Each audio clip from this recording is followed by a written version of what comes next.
புசி ஆனந்த் மீதுள்ள கடுப்பை வெங்கட் பிரபு மீது இறக்கிய தளபதி. பனையூர் ரகசியங்கள் கசிந்தது. தமிழ் சினிமாவில் பெரும் எதிர்பார்ப்புக்கு மத்தியில் வெளியான திரைப்படம் தான் கோட்.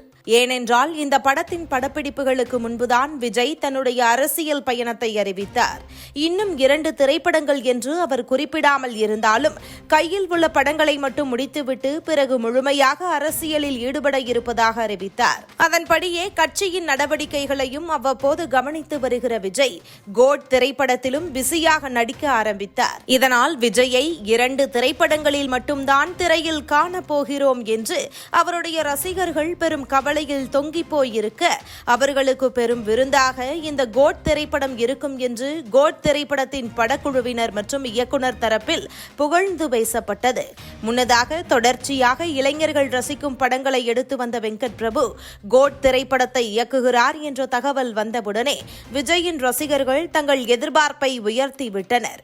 ஏனென்றால் இதற்கு முன்பாக வெங்கட் பிரபு இயக்கிய படங்கள் அனைத்துமே இளைஞர்களை கவரக்கூடிய படங்கள். அதிலும் குறிப்பாக தமிழ் சினிமாவின் தல என்று அழைக்கப்படுகிற அஜித்தை வைத்து வெங்கட் பிரபு உருவாக்கிய மங்காத்தா திரைப்படம் சூப்பர் டூப்பர் ஹிட்டாக மாறியது.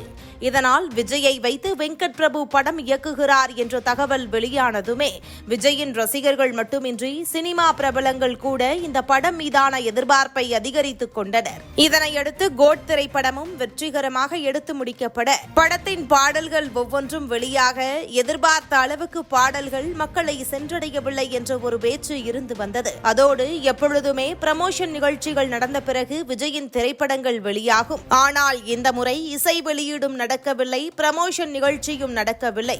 ஒட்டுமொத்தமாக படப்பிடிப்பு குழுவினர் பத்திரிகையாளர்களை மட்டுமே சந்தித்து அவர்களின் கேள்விகளுக்கு பதில் கொடுத்தனர். விஜயை சந்திக்காத ரசிகர்களும் நேரடியாக திரைப்படத்திலேயே அவரை சந்தித்தனர். சிலர் இப்படத்தை கொண்டாடினாலும் ஒரு சிலரோ படத்தின் மீதான விமர்சனங்களை அள்ளி வீசி வருகின்றனர். அதாவது விஜய்க்குள் இருக்கிற அனைத்து திறமைகளையும் ஒன்றாக இந்த படத்தில் காட்டியிருக்கிறார்கள். பல பிரபலங்கள் இதில் கலந்து கொண்டு நடித்திருக்கிறார்கள் என்று எடுத்துக்கொண்டாலும் இந்த படம் விஜயகாந்தின் நடிப்பில் வெளியான ராஜதுரை படத்தின் ரீமேக் போன்றுதான் இந்த படம் இருக்கிறது என்று சமூக வலைதளங்களில் விமர்சனங்கள் முன்வைக்கப்பட்டது. இருப்பினும் இந்த படம் லியோவின் வசூலை தாண்டி 1000 கோடி வசூலிக்கும் அனைத்து திரைப்படங்களுக்கும் ஒரு பெரும் போட்டியை கோட் திரைப்படம் கொடுக்கும் என்றெல்லாம் கூறப்பட்டது. அதன்படியே இந்த திரைப்படம் வெளியான முதல் நாளில் உலக அளவில் 126 கோடி ரூபாயை வசூல் செய்தது. ஆனால் அதற்கு பிறகு நாட்கள் செல்ல செல்ல இந்த படத்தின் வசூலும் சரசரவென்று குறைய ஆரம்பித்து 2 வாரத்திற்குள்ளே இந்த படம் பெரும் டல்லடிக்க தற்பொழுது படம் வெளியாகி 13 நாட்களின் முடிவு வெறும் 407 கோடி மட்டுமே வசூலித்திருப்பதாக கூறப்படுகிறது.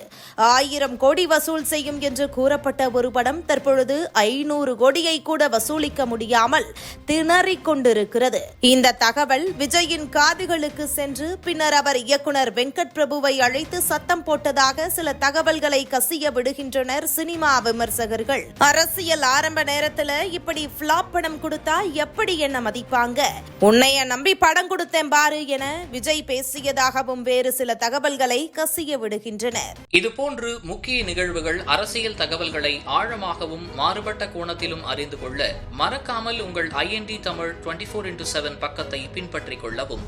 உங்கள் ஒவ்வொரு ஆதரவும் இதுபோன்று பல நிகழ்வுகளின் பின்னணியை அறிய உதவும்.